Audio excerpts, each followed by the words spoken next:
Hello friends, स्वागत है हमारे YouTube channel all subject institute में।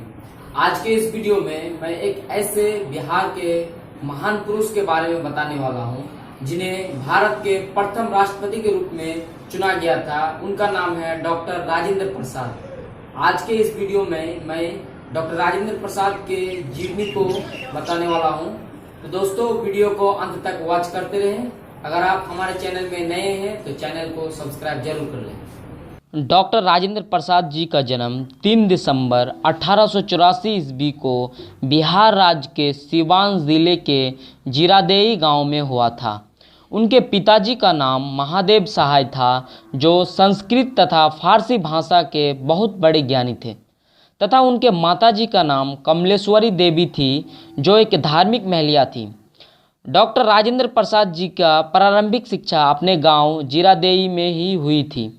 5 वर्ष की उम्र से ही उनके माता पिता उनको एक मौलवी के यहाँ भेजने लगे थे, ताकि वह फारसी, उर्दू, हिंदी का ज्ञान प्राप्त कर सके।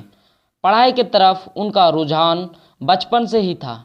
डॉक्टर राजेंद्र प्रसाद के पारंपरिक प्राथमिक शिक्षा पूरा होने के बाद उन्हें छपरा जिला स्कूल भेजा गया था।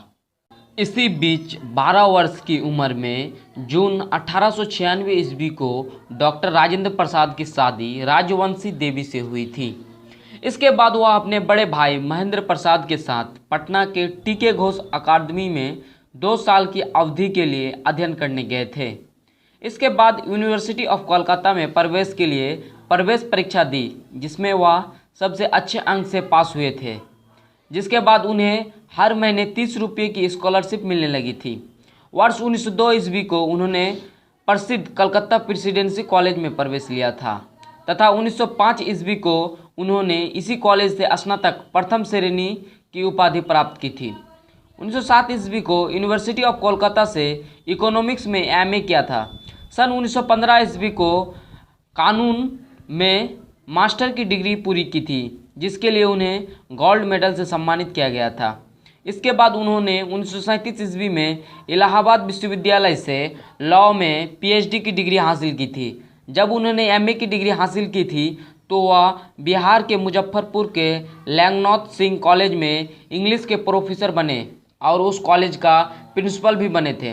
तथा जब 1915 ईस्वी को उसने लॉ से मास्टर की डिग्री हासिल की थी, तभी वह 1916 ईस्वी को पटना वापस आकर वकालत शुरू कर दी थी, जिसमें उन्हें बहुत धन और नाम मिला था। उस समय बिहार में ब्रिटिश सरकार यानी अंग्रेज़ों की सरकार थी। उस समय बिहार में नील की खेती करवाई जाती थी। सरकार अपने मजदूरों को काम तो करवा लेते थे, लेकिन उचित वेतन नहीं देते थे। 1917 ईस्वी में गांधी जी ने बिहार आकर इस समस्या को दूर करने की पहल की। उसी दौरान डॉक्टर राजेंद्र प्रसाद गांधी जी से मिले। उनकी विचारधारा से वे बहुत प्रभावित हुए थे। 1919 में पूरे भारत में सविनय अवज्ञा आंदोलन की लहर थी। गांधी जी ने सभी स्कूल, सरकारी कार्यालयों का बहिष्कार करने की अपील की, जिसके बाद डॉक्टर राजेंद्र प्रसाद ने अपनी प्रोफेसर की नौकरी छोड़ दी थी। चंपारण आंदोलन के दौरान डॉक्टर राजेंद्र प्रसाद जी गांधी जी के वफादार साथी बन गए थे। गांधी जी के प्रभाव में आने के बाद उन्होंने अपने पुराने रूढ़िवादी विचारधारा को त्याग कर दिया और एक नई ऊर्जा के साथ स्वतंत्रता आंदोलन में भाग लिया। जब 1931 ईस्वी को कांग्रेस ने आंदोलन छेड़ दिया था, इस दौरान डॉक्टर राजेंद्र प्रसाद जी को कई बार जेल जाना पड़ा था। 1934 में उनको बम्बे सत्र के दौरान भारतीय राष्ट्रीय कांग्रेस के अध्यक्ष के रूप में निर्वाचित किया गया था। और जब 1934 ईस्वी को भूकंप ने बिहार को प्रभावित किया था, तब प्रसाद जेल में थे। उन्हें 2 दिन बाद रिहा कर दिया गया था। उन्होंने केंद्रीय राहत समिति की स्थापना की और लोगों की स्वयं मदद करने के लिए धन जुटाने का कार्य किया था। भले ही 15 अगस्त 1947 ईस्वी को भारत को स्वतंत्रता प्राप्त हुई, लेकिन संविधान सभा का गठन कुछ दिन पहले ही कर लिया गया था।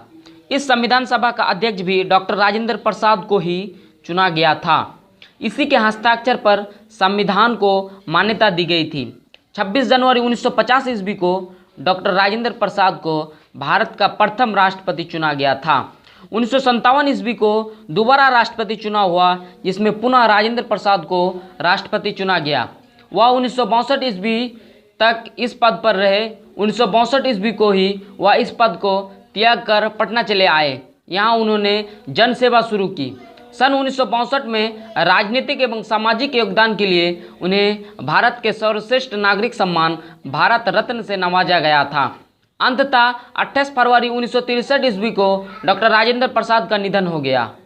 इनकी याद में पटना में राजेंद्र स्मृति समाहरणालय का निर्माण कराया गया।